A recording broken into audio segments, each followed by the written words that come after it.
حسی بلند ملی، خودشناسی و خودآگاهی، وطندوستی و وطنپرستی و صداقت جوانان ما به وطن، ملت و آب و خاک سرزمین اجدادی، گروی امنیت و آسایش جامعه، پیشرفت دولت و آبادی امروز و فردای تاجیکستان صاحب استقلال می باشد. در ناحیه دیوشتیج امروز سربازان را با تنتنه پیشواز می گیرند. پیشوازگیری سرباز با تنتنه احترام، قدرشناسی و ارزشگذاری به خدمت‌های آنها را نشان می دهد. پیشوای ملت پرزیدنت جمهوری تاجیکستان محترم امامعلی رحمان به جوانان همچون قشر پیشبرنده جامعه اعتماد جدی دارند. محض همین توجه و باوری می باشد که مسئولیت ما جوانان دوچند گردیده برای حفظ و حمایه وطن وظیفه اولین درجه هر یک جوانمرد بودنش را درک نموده به مفکوره جوانان با واسطه کارهای ترغیباتی رسانیده ایستاده ایم که در این زمینه صف اختیاری شامل گردی جوانان به صف قوه‌های مسلح جمهوری تاجیکستان زیاد گردیده ایستاده است. نعمت جان جورایف جوانی باور و ناموس بوده با روزگی اهل عائله تصمیم گرفت به صف قوه‌های مسلح شامل گردد. او از خردی جسور و قوی اراده به کمال رسیده است. همیشه تاکید میکرد که اول خدمت وطن مادر را به جا می‌آورد. اقدام مردانه فرزند را پدر با خوشنودی دستگیری نمود. در بین من دهه دیمنورا سرم و عثمان رسید. من فرزندم جورایف نعمت جان کتی افتخار دارم. خدمت به وطن معنای مسئولیت و خودشناسی را دارد. جوان پسرانی که به وطن خدمت میکنند از حساب تجربه های گوناگون زندگی و رشد شخصیت درک عمیق‌تری پیدا میکنند و میتوانند در جامعه بیشتر اعتبار و احترام به دست آورند. اعظم خان، احسان و احرام خان سه همصنفانند که یکجا تحصیل کردند و با اختیار خود به خدمت رفته امروز صاحب بلیط حربی گردیدند. ما سه نفر از دهه مت با خواهش خودمان به خدمت حربی رفته خدمت وطن مادر رو با سری بلند تمام کرده به پیش پدر مادر برگشتیم. خدمت به وطن شرف است. ما در این خدمت بسیار چیز را آموختیم. روحاً تغییر یافتیم، جسماً تغییر یافتیم. و تمام جوانمردان تاجیکستان گفتنی هم که خدمت وطن مادر به هر یک جوانمرد این شرف است. همسالان خودم را به صف قوای مسلح جمهوری تاجیکستان دعوت می‌نمایم.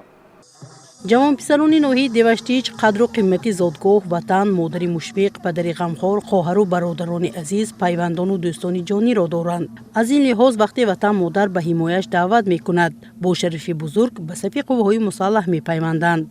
امروز 2 سال خدمت را ادا نمودم و پیش پدر و مادر با سر بلند برگشتم. امروز هر یک نفر جوان برابر حسین جان شکر از زمان صاحب استقلالی میکنند، شکرانه میکنند که در وطن صاحب استقلال تاجیکستان عمر به سر میبرند. مسئولین مقامات اجرایی حاکمیت دولتی ناحیه دیوشتیج و اداره‌های دخلدار برای دعوت جوانان به صف قوه‌های مسلح جمهوری تاجیکستان چاره‌های ضروری می‌اندیشند. جوانان را به عمل‌های سازنده تلقین نموده آنها را به راه راست زندگی راهنمایی می‌کنند. امروز ها در بین ساکنان، در بین جوانان دایر به تربیت وطن دوستی، دایر به تربیت حربی وطن دوستی جوانان کارهای ترغیباتی تشویقاتی را وسعتی تازه می‌بخشد. باعث سرفرازی است که امروز ها در تمام قلمرو جمهوری از جمله در ناحیه دیوشتیج نیست پیشواز سربازان صادق وطن پیشواز گرفتیم. این کارهای ترغیباتی تشویقاتی باز هم برای وسعت بخشیدن تربیت نمودن نسل نورس در روحیه وطن دوستی یک تکانی جدی خواهد گذاشت. مخردین اسمانوف یک پسر است و با خواهش خود به خدمت رفت و امروز سربلندی در محلش نصیبش گردید. امروز با سری بلند قدم میزنم. من سال 2023 با خواهش خود 13 مرد عریضه نوشتم به خدمت حربی و گواردی ملی رفتم. ما شکر میکنیم که دولت ما از تنج آرام میباشد. همیشه آماده‌ام و بر وطن خود باز خدمت کنم. ارتش ملی سپری توانا و کفیل آسودگی و امنیتی مملکت محسوب می‌یابد. والدان نواسکران فرهمند از آن هستند که توانستند در قلب کوچک فرزندشان مهر وطن را جای کنانند و شهامت وطنداری و میهم پرستی را محض در ادا نمودن قرض شهروندی و فرزندی خود در نزد وطن مادر نشان دهند. آنها افتخار از آن دارند که فرزندشان مثل سپری با اعتماد نگهبان وطن حامی این مرزو بوم هستند. نبیری من که یک پسر است برای ادا کردن خدمت مادر وطن و خدمت حربی رفته صحت و سلامت برگشت آمد. امروز ما падарон модарон шукри он мекунем ки дар тоҷикистони офтобрӯии мо сулҳ пойдор аст. ин ҳама аз хизмати пешвои муаззими миллат ҷаноби оли эмомалӣ раҳмон аст ки мардумро ба осоиштагӣ оварда расониданд ва имрӯз ҳама озодона бо ҳама дар якҷоягӣ дар тоҷикистон кор ва зиндагӣ мекунанд.